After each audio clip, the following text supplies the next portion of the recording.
লক্ষ্মীর ভাণ্ডার 1000 দিচ্ছে, আমরা 100 সিট পেলে আগামী দিনে নির্ণায়ক শক্তি নিয়ে পার মা বোনদের 3000 টাকা করে লক্ষ্মীর ভাণ্ডার দেব।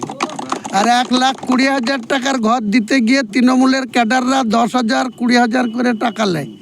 কোনো ফ্রি অফ টাকায় 2 লাখ করে ঘরের টাকা দেব, 2 লাখ করে। শুধু একবার ভোটটা দেন, তারপরে বুঝে নেবেন আমার সঙ্গে। এটাই হচ্ছে কথা।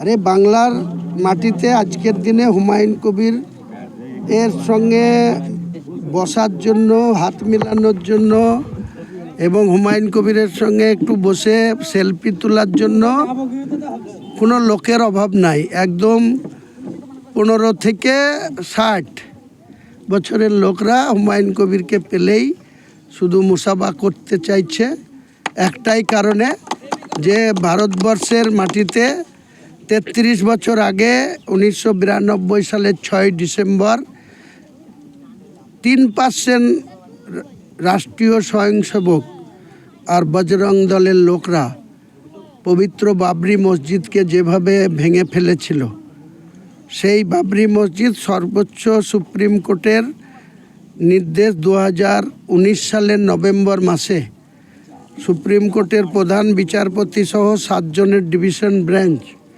বলেছিল যে হিন্দু ধর্মের মানুষের আবেগের জন্য বাবরি মসজিদের বিতর্কিত ল্যান্ড রামলীলা কমিটিকে দিয়ে দেওয়া হলো। সেখানে দিয়ে দিয়েছিল 19 সালে। তারপরে 2024 সালের 22শে জানুয়ারি ভারতবর্ষের প্রধানমন্ত্রী সেখানে রাম মন্দির করেছে। সেই সিটটা গত 2024 সালের লোকসভায় কংগ্রেস দল জিতেছে, বিজেপি জিততে পারেনি, যেখানে রাম মন্দির হয়েছে। তো সেসব ছেড়ে দেন।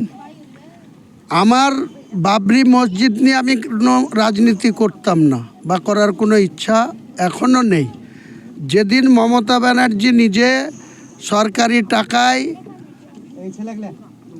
জগন্নাথ মন্দির করেছে, আবার রাজ্যের ইকো পার্কের সামনে, ওয়েস্টিন হোটেলের সামনে 1100 কোটি টাকা মূল্যের জায়গা, যেখানে রাজ্যের স্বাস্থ্য ভবন হওয়ার কথা ছিল রাজ্যের, সেই জায়গাটাও হিন্দুদের ট্রাস্টকে দিয়ে দিয়েছে ফ্রি অফ কস্ট। এবং 262 কোটি টাকা হিডকোকে দিয়ে মন্দির বানাচ্ছে। যতক্ষণ এইসব কাজ করবে, আমি সরকারি কোনো টাকায় নয়, মুসলমানদের টাকায় বাবরি মসজিদ করব, সেখানে একটা এডুকেশন হাব ইউনিভার্সিটি করব, 500 বেডের হসপিটাল করব। আমাদের মুর্শিদাবাদে এখনও যে মেডিকেল কলেজ আছে, বহরমপুরে যান, গিয়ে দেখেন গা একটা বেডে 3টে করে রুগী শুয়ে থাকে, আর নিচেও আবার মেঝেতে শুয়ে থাকে। এই তো আমাদের চিকিৎসা পরিষেবা। আর দিদি যেটা বড়াই করে বলে যে লক্ষ্মীর ভাণ্ডার 1000 টাকা, যারা দিদির দলকে ভোট দিয়ে ক্ষমতা দেয় তাদের দেয় 1000 টাকা, আর দিদির পাছায় যারা আছড়া বাস দেয় তাদেরকে দেয় 1200 টাকা, বুঝলেন। আবার এই যে পাড়াই সমাধানে দিদির বিরুদ্ধে যারা ভোট দেয় তাদেরও 10 লাখ, আর মুসলিমরা মারামারি করে, শ্বশুর জামাই মারামারি করে, মামা ভাগ্নেই মারামারি করে ভোট করতে গিয়ে, তাদেরও 10 লাখ। এই সব দ্বিচাচারিতার জবাব দেওয়ার জন্য আমি বাবরি মসজিদ হচ্ছে, সেখানে হসপিটাল হবে, ইউনিভার্সিটি হবে, বড় হোটেল কাম রেস্তোরাঁ হবে, যেখানে দেশ বিদেশ থেকে এসে যারা বাবরি মসজিদ দর্শন করতে আসবে তারা যেন ওই প্রাঙ্গণে রাত্রি যাপন করতে পারে, ভালো খাবার দাবার তাদের মতো পেতে পারে। সমস্ত প্যাকেজ 3 বছরের মধ্যে কমপ্লিট করব।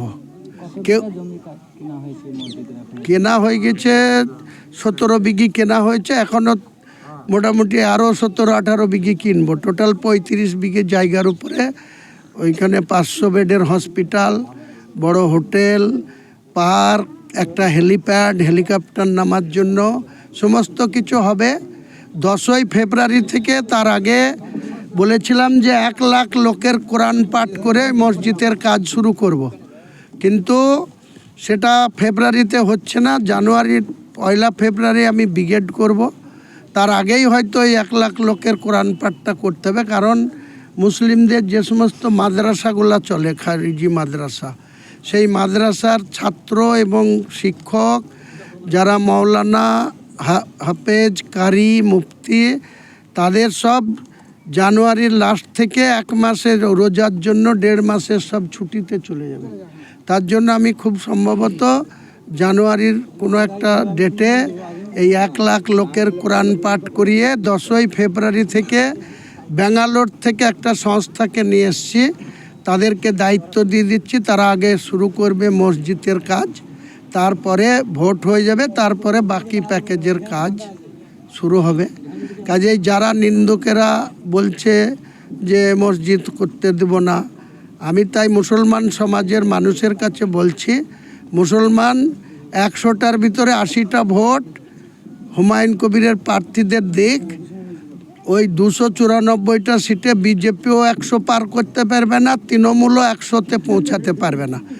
আমাদের হাতে 100টা সিট দিক, কে বাবরি মসজিদ আটকায় আর কে মুসলমান পাড়ার উন্নয়ন আটকায় সেটা আমি দেখে নেবো আগামী দিনে।